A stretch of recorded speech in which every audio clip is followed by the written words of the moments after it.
Good morning, everyone, and welcome to the Quantum Leap Futures Morning Leap Session for Monday, May the 15th, 2017. Hope all your mothers had a happy Mother's Day. My name is Doug McKay. Each morning we get together in these live go-to sessions to take a look at the market, macro to micro, take a look at the structure of the market. Then we drill down to our trade levels, our targets, and our hypotheses for the day. We do create multiple hypotheses in order to have a plan in place for whatever the market shows us that it's going to do. Then we take the plan most fits the market and execute on that plan rather than trying to figure it out on the fly.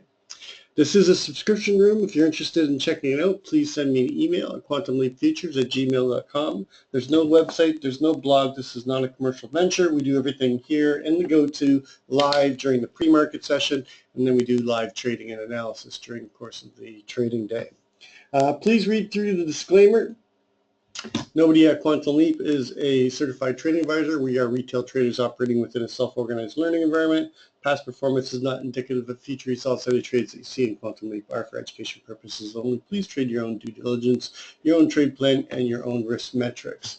Okay, so first of all, let's just take a look at Friday. Now, Friday, and before I bring this up, let me just bring up the composite here. Friday, we were following this this dragonfly doji that we had on Thursday. So we were talking about the fact that there was a real possibility that we would get stuck in this wick. And I said trade between the 83.50 and the 91.75, and we basically, even had a tighter range. I can't believe how tight the range was. I think I read somewhere that it was the smallest range of a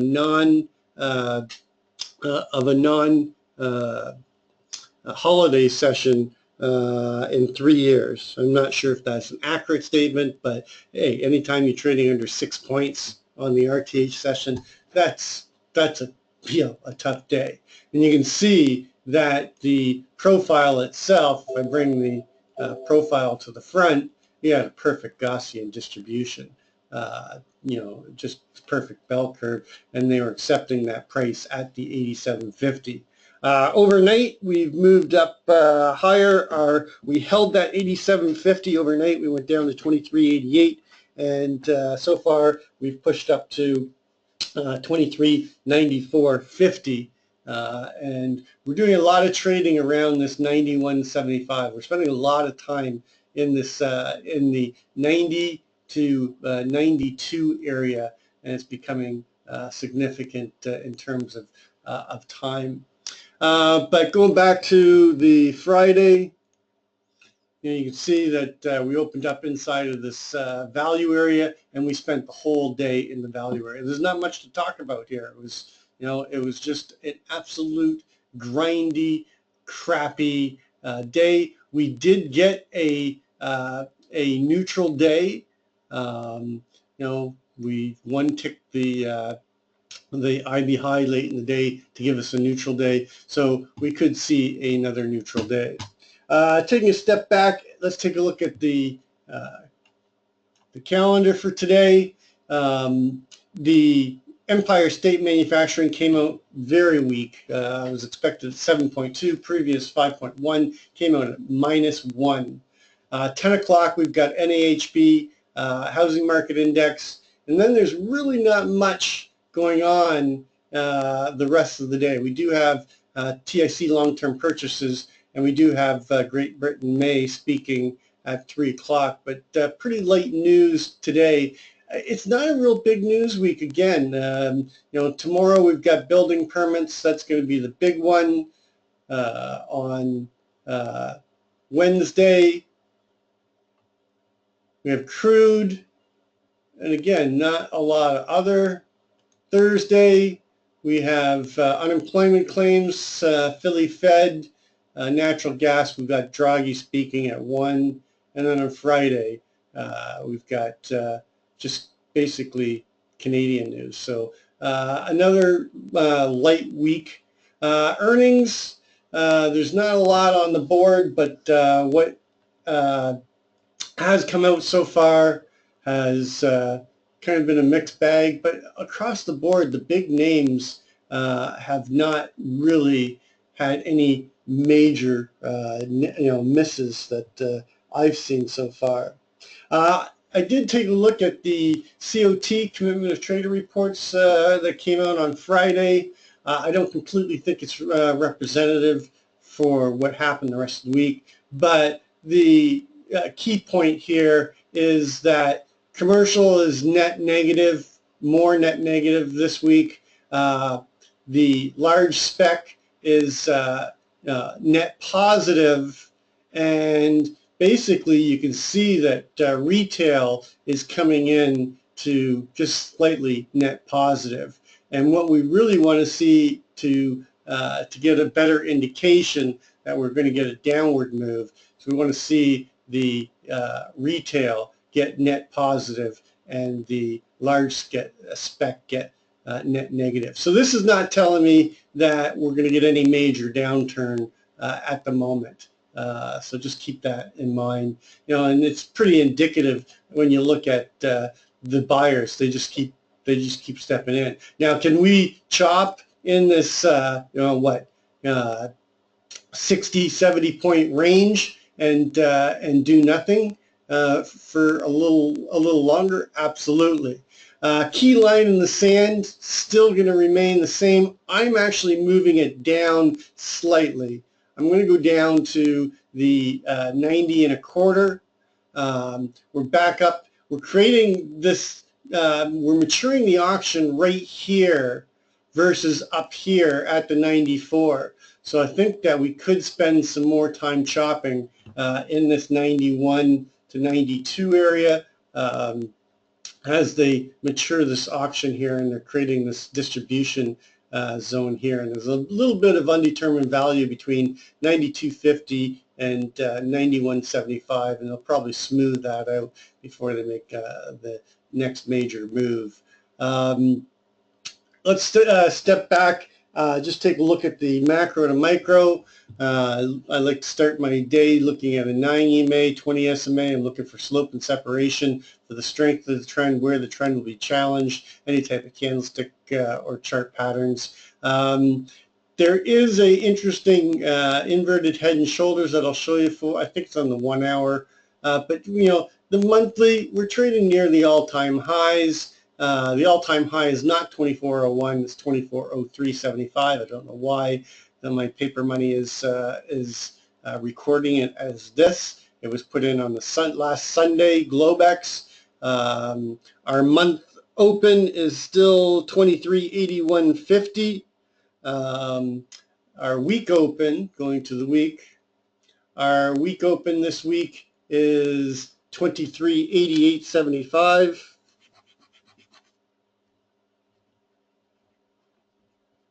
So far we're still holding a positive week, and again, trend is still very much intact on the weekly.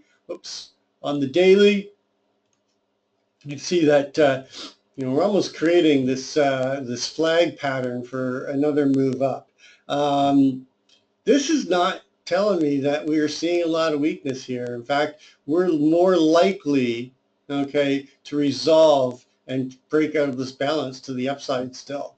Until I see some serious weakness coming in, I'm still thinking that the risk is to the upside.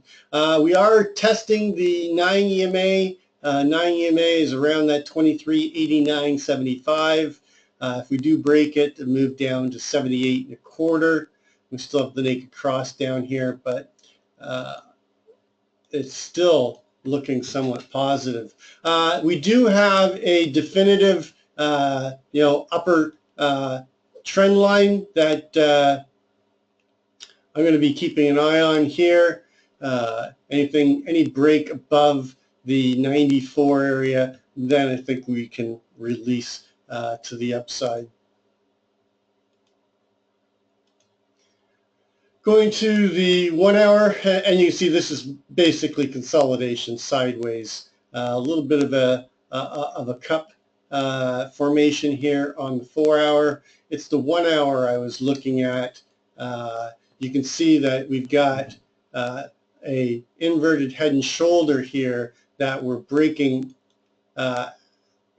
above.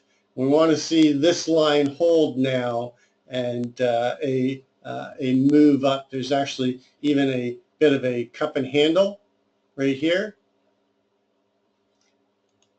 I just want to measure that just to make sure.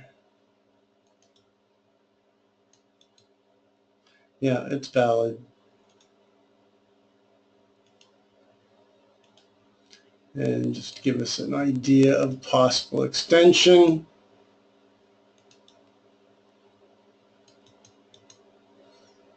And there we are, targeting that 2400 again, 2475. We still have that weak high there. But we're holding the 9 and the 20 on the 1 hour. Trend is still up. Going to the 30-minute, we did get that dip down during the European session, and then they rode it back up again above the 9 and the 20. Same thing on the 15-minute. We do have a naked cross down here at 91 1/4. And then you can see on the 5-minute we've got a start of a trend, and we go up and take out. We had put that naked cross in earlier on the European Open, and we've just taken it out in the last 40 minutes. So taking a look at the overnight.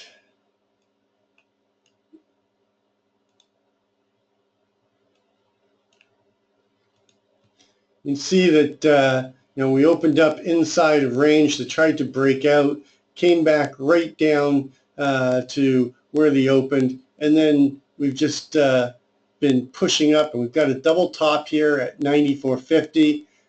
Europe opened, and they sold it back down to that 88 again area. We've got the naked VPOC from Friday's RTH session down here at 87.50. We put another one in there, and then they just been working their way back up.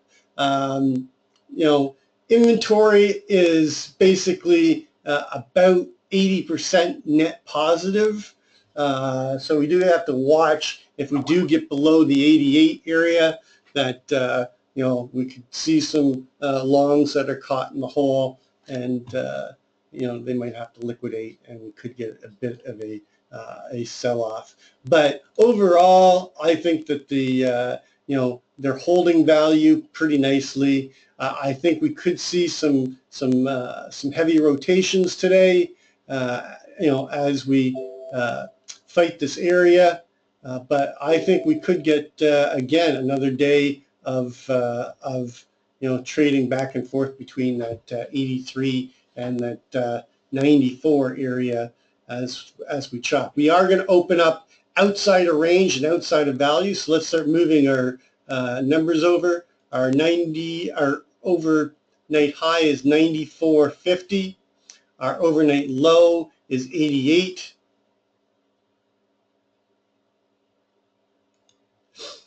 Our VPOC is not likely to shift. It is 91.75. There's that 91.75 sitting right on that prior naked VPOC, and there's really not a lot of information. There's a slight LVN here at 93.50, which is the prior range high, so I'll use that as a trade area into that 95 and the takeout of the overnight high. And other than that, that's really all the information that we need to pull from the overnight session. It's just continued balance. So taking a look at levels, obviously the 90.75 is going to be important, but because the range high was 90, I'm actually going to use this as my over underline. And it's I want to just say that even though it's an over underline, it's going to be a weak one today. What do I mean by weak? Means that we can dip down below it and then come back up through it. But I think there's opportunities to the short side below it, and I think there's opportunities to the upside. Below the 2390, obviously you're going to be targeting that naked close and the gap close at 2388.75, but that'll be basically pretty quick. The big target is going to be the overnight low and this naked VPOC here at 87, and it wouldn't surprise me that they come down here. Just a little bit of warning here at the 89. This is a very valid value area because of the fact that we had such a tight range and very strong kurtosis around the 87.50. So you might even want to do something like this, okay, and encompass that 90 to the 89 area and just be careful in this 1 point range because they could dip down below 90 and then reject the value area high or one ticket to take out the gap and then reverse. So I'm still going to use the 90 because I think there's still an opportunity there, but I'll be cognizant to see how we come into this area and whether or not we push right through to the 88 overnight low and the naked VPOC at 87.50. Then valid area down here at the 86.50, pushing through, targeting that 84 and a quarter to 83 area, 83.50. Excuse me for 1 second.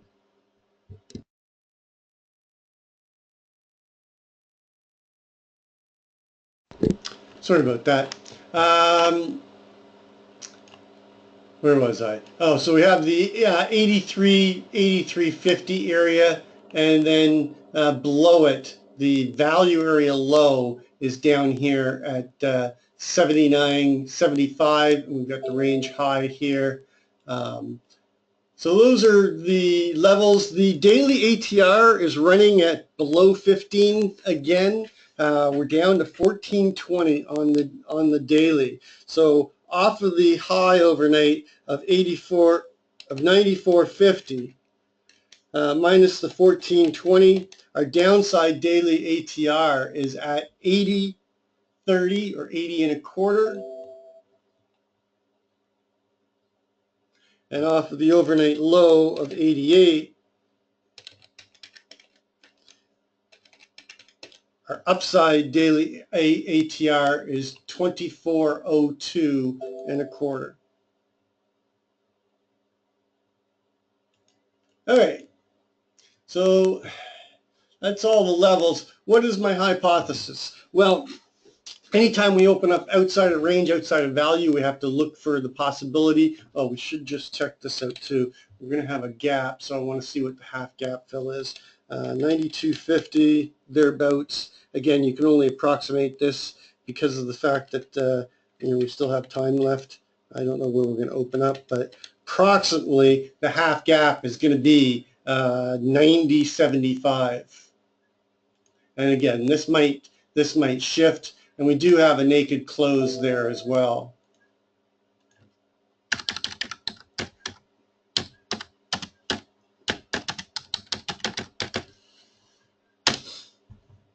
So my main hypothesis is an open auction out of range, a push down, and then testing the range high, possibly dipping down into 87.50, chopping around here, creating a base, and then starting to work our way back up into the 93 to 95 area, chop around here. I don't think we're going to go for the 2400, but we could get a late day probe up there. We do have range capabilities, but my main hypothesis is to find the base, okay, and just grind up slightly, and not getting a big range today. I think the range will probably come tomorrow. My secondary hypothesis is an open auction out of range, a push up into the 95 area, take out the overnight high, and then find some responsive sellers, rotate back down into this 91, chop around here, and then push down and close somewhere down here in the 85 to 87 area. The 2-day microcomposite VPOC is the 8750, which is our naked VPOC. So I do expect to have a high probability of coming back and testing that today. Hypo 3 is an open test drive or an open drive. Failure to close the gap. We might close the range gap, but failure to close the gap and then push up into the 95 area, chop around here, and then push up and break into the 2400s and take a look at the all-time high, Globex high at 2403.75.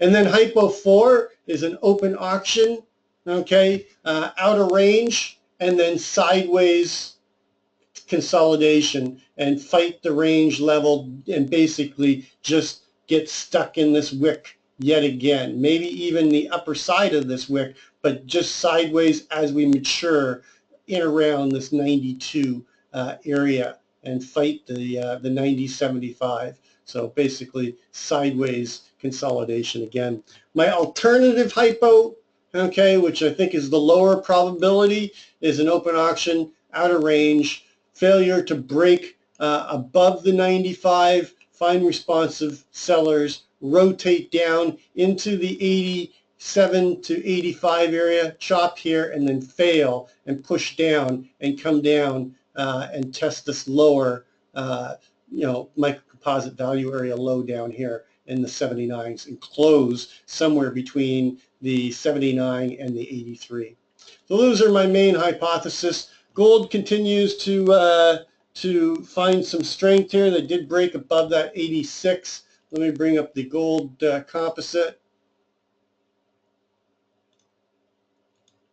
You see that we're finding our base. Okay, they accepted the value back down right where we expected it to be accepted. Remember, the composite VPOC was down here, the most traded price going back to October of 2008, and now they're working their way back up into the bigger value around that 28, 29 area. They accepted it.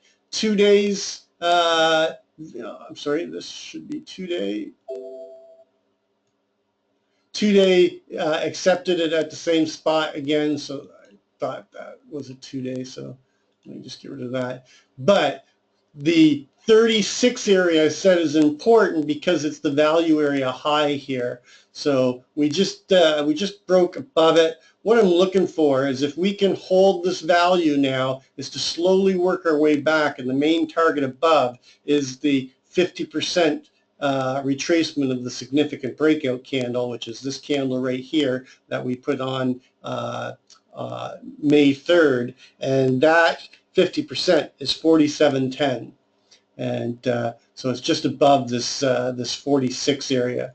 But we made a decent move so far overnight, and worked our way back up into. We'll just put a new Globex high in up at 37.4. We're falling back into value. Just watch this this 36 area. If they can get back above it, I'd be looking for them to push into the 39 area, and that might be a ceiling for today. But if we do push through, then the first target's going to be up in that 42 area.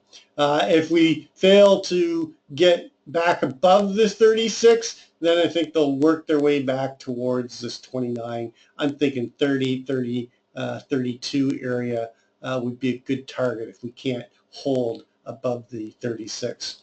Anyway, that's going to complete our pre-market session. As always, trade well, trade safe, and we'll catch you on the flip side.